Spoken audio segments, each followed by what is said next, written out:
been using this setup for commuting for about a year now, so I thought I'd do a review. This is the Voilamart 1000 watt e-bike kit. Got most of the bike dirt cheap for about 50 quid. My only requirement was for the frame to support disc brakes, which I would say was a requirement for an e-bike conversion.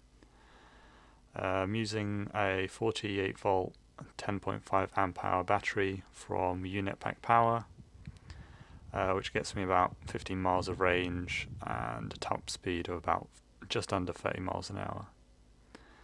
I'm pretty happy with it in terms of power. I think that the performance, the cost of performance is very good, pretty hard to beat, and it's plenty for, the range is plenty for my commute, and plus a small detour if needed. My commute is all road based, so the hardtail works well for me.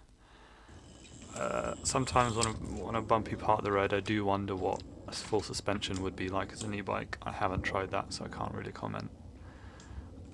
Though I wouldn't recommend getting the kit for off-road. It's too heavy for a lot of bumps. Plus, 30 miles an hour, in my opinion, is overpowered for trails. Even if no one else is on it, it's you really won't be able to get up to the speed, and you're better off not having the weight otherwise. For around town, 30 miles an hour is perfect, and it's plenty in my opinion. You can keep up with cars and even overtake them sometimes.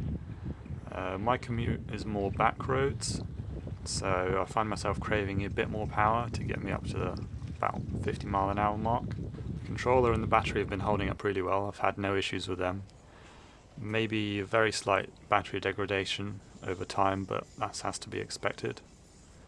The actual hub itself is looking good. My only complaint is a small amount of rust from the axle. The rest of the wheel, on the other hand, isn't holding up that great. You can see here that the nipples are starting to corrode, and there's a crack in the valve stem, and the metals have started corroding there too, causing the bubbles in the paint. So you can see there that the rim is going to go at some point, and it will need replacing.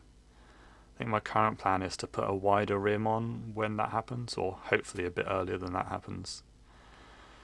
Assuming that I can get a bit more power out of the motor, that is, which I'm sure I can. The spokes have also come a bit loose over time, and I've needed to tighten some of them. So if your wheel starts to creak, you should check the spokes. All in all, I would still recommend the kit because of the price and the performance if you're a first time e-biker.